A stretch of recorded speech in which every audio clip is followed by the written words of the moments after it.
Hello, hello, hello, beautiful soul family. Rebecca here, your Vibe Mentor. Let's talk today about energy leaks, how to identify them, and how to get rid of them so that we can start manifesting at lightning speed.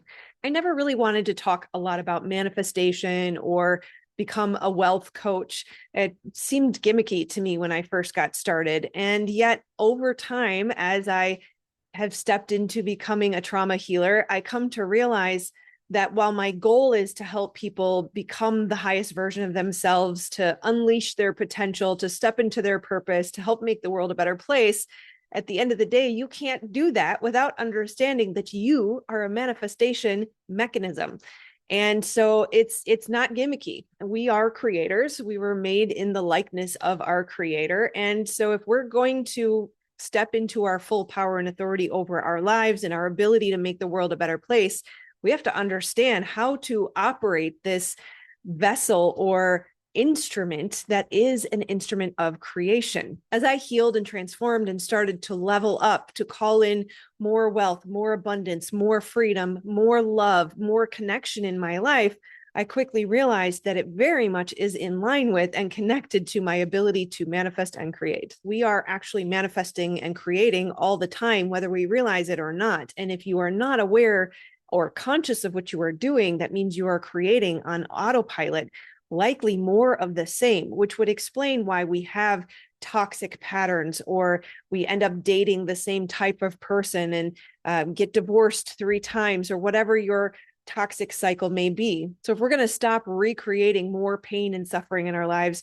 we have to start understanding how to not only manifest and create with intention, but to speed up the process so that we can start to make the world a better place. And that is one of the beautiful gifts of my trauma healing journey. And stepping into this work as a trauma healer, come to find out unhealed trauma or wounds, limiting beliefs, or even stuck emotion in the body can slow down your manifestations. It causes energy leaks. And manifestation is an energy conversation. Yes, energetics, that's part of it. But I'm talking about the energy that you have. If you feel tired during the day, or you just say, I don't have the capacity for that thing, you are lacking the energy necessary to create. If you get triggered about something, or if you experience challenges around trying to create something or shift into a new state of being in your life, then you are likely experiencing some sort of energy leak due to either unhealed trauma, could just be unhealed wounds, like I said, limiting beliefs, or stuck energy.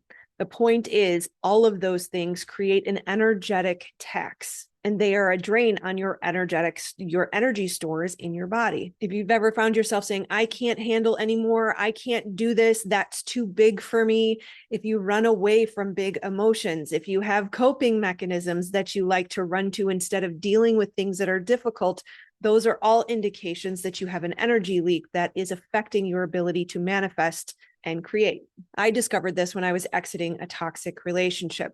I was not being treated properly. There were lies, deception, and cheating, and yet I still couldn't get myself to leave this person. I couldn't figure out, why would I continue to do that to myself? Thank goodness, through the trauma spotting process, I was able to discover an old wound going all the way back to when I was 13 years old. My very first boyfriend cheated on me. And I had developed a belief that if I was not perfect, that people would abandon, hurt, and leave me. And then it went even deeper, connecting into my mother's emotional unavailability as a child. And I discovered that part of me was holding on to this toxic relationship because it believed that no matter where I go, my imperfection was going to cause more pain and suffering.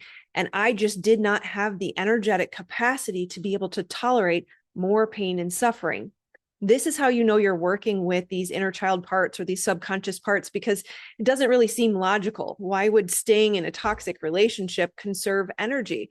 But there's a part that knows that we don't have the energy to leave and to start a new relationship and to get hopeful and to inevitably experience more pain, suffering, and abandonment. She believed that it was better to stay in that familiar situation where we know what the pain is going to look like and where it's going to come from, and likely even when it's going to come. At least I knew what to expect. And that is such a beautiful gift. It sounds like a terrible story to discover or uncover, but once you shine the light of awareness on something like that, and you know how to utilize the body to heal, you utilize a trauma spotting process, that part comes around and says, hey, wait a second, that doesn't make a lot of sense. And not all people are unsafe or bad. We've done a lot of healing. I actually do have the bandwidth not only to leave, but also to protect myself and keep myself safe in these future relationships, that I now have the ability to recognize red flags and to have firm boundaries and to insist on being treated properly, recognizing that I am valuable and worthy, and that there is someone out there who will see that as well. And that's the beautiful gift of healing, is no longer is there energy required to go to that part to protect and defend against that unhealed wound, that open stress response in the body, nor will she try to keep me or put me in those types of situations that are also energetically draining. So there's multiple ways that energy is leaking here. One, we have to have energy to sustain that open stress response in the body, to protect and defend against it in case there's any threat. And anytime anything in life seems to come up that resembles that situation, more energy has to go to dealing with that trigger and dealing with the setback that it creates. And also, not to mention the energetic drain that goes to that toxic relationship and that person that is taking instead of giving to you or from you, as well as the lifelong sentence of pain and challenge that comes from those beliefs, that operating system, and that open stress response in the body. And once you're healed, you're no longer depleted or willing to settle for anything less than what you deserve, taking back your power and closing off all of those energy leaks. You see, I have a really big dream to bring trauma healing and trauma spotting to the world through education and corporations and products and services and training and courses, to make the world a better place and to help end human suffering, to create a life worth living, and to experience the highest expression of true love in a relationship. And accomplishing that is going to take a lot of energy. I can't have my energy going in a million different places, protecting against all of these different open wounds. And in fact, I would not be able to accomplish that goal without closing off these energy leaks. And those parts of me that hold those fears and those wounds and those traumas and those beliefs will not let me. There's parts within you that know you don't have the energetic capacity to be able to withstand fear of rejection, fear of criticism, fear of disappointment, fear of failure. If we are too exhausted, we don't have the energy required to manifest or create our goals, dreams, and desires. So ask yourself, how much energy do you have? How often are you fatigued? How much energy can you hold? Recognizing that the universe is the inverse of you, and that creating your life is a projection coming from your physical being. Can you handle what you are trying to create? Do you want to own your own business, but fear being in relationship with others, or have a difficult time trusting or believing in humanity? Because at the end of the day, we're not in a product or service business. We are in the relationship business. If there's a part of you that's afraid that you're going to have to trust people or lean on people or collaborate with people, and you have open wounds or limiting beliefs around that, the part is not going to let you be successful. If there's a part of you that believes you're going to have to hustle and grind and self-sacrifice and give up all of your free time or your hobbies or your rest time, or if it's going to hurt you in some way, there's a part of you that will keep you from being successful. If you're looking for a job, but there's a part of you that believes that you have to accept a job lower than your capability, or accept a boss or coworkers that are not good to you, there's a part of you that will keep you from getting that job. If you desire experiencing the highest level of true love in your life, but there's a part of you that fears being abandoned or betrayed, there's a part of you that will keep you from that love. And this is the trick. Many of us know with our smart brains what we need to do to accomplish our goals, dreams, and desires, but we can't quite seem to figure out, why can't I get myself to do this? Where is that self-sabotaging come from? It's not overwhelm. It's not confusion. At the end of the day, those subconscious parts are below our conscious awareness, and they hide from us the real reasons why we do or don't do what we do. This is why bootstrapping it doesn't work. This is why willpower doesn't sustain us for very long. That is just exerting more energy, likely what we are already low on. Willpower requires an exertion of energy. It requires us remaining in our conscious mind. And as soon as we get fatigued or tired or triggered, we are going to revert back to those subconscious programs, which are driven by those parts that live within us. We are not just one person. We are an amalgamation of parts. You can have inner child parts. You can have archetypal parts. You can have the traditional internal family system parts. I don't have time to go into all of that today, but just know that there are parts of you that make up your entire being. Even our organs or our bodily memories can behave like parts. These parts have feelings, thoughts, perspectives, and programs. In fact, they are the originators and hold the key to our subconscious program. It's kind of like our body is a bus full of parts, and we, the current version of ourselves, should be the ones at the steering wheel. But if you get triggered or you have a challenge in life, those parts are going to come forward from the back of the bus and try to take the steering wheel of life.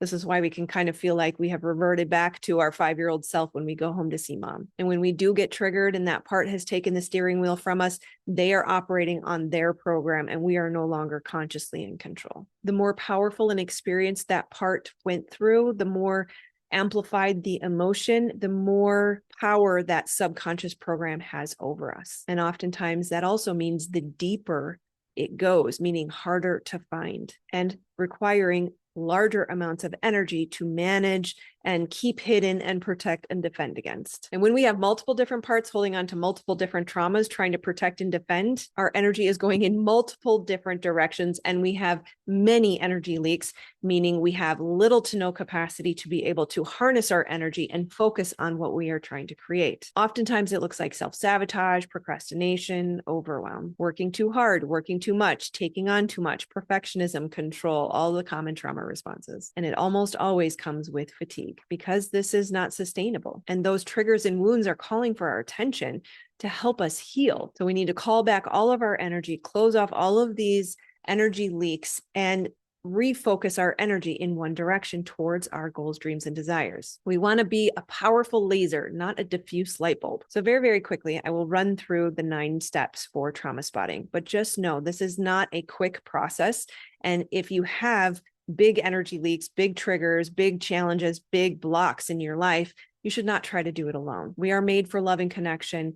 Where 2 or more are gathered, there I am in their midst, which means amplification of healing, growth, and expansion come through connection with others. The first step is notice the trigger. Notice the challenge. Triggers are our biggest indicator of leaky energy. Step 2, get in your body, feel the sensation, sit with it, describe it, understand it, and have gratitude for the gift of the messenger that it is for you. Remember, the body keeps the score. The mind cannot solve the problems. Sit with that sensation as long as you can. It is not a quick process. Do not rush. Do not try to change things. Allow the sensation to speak.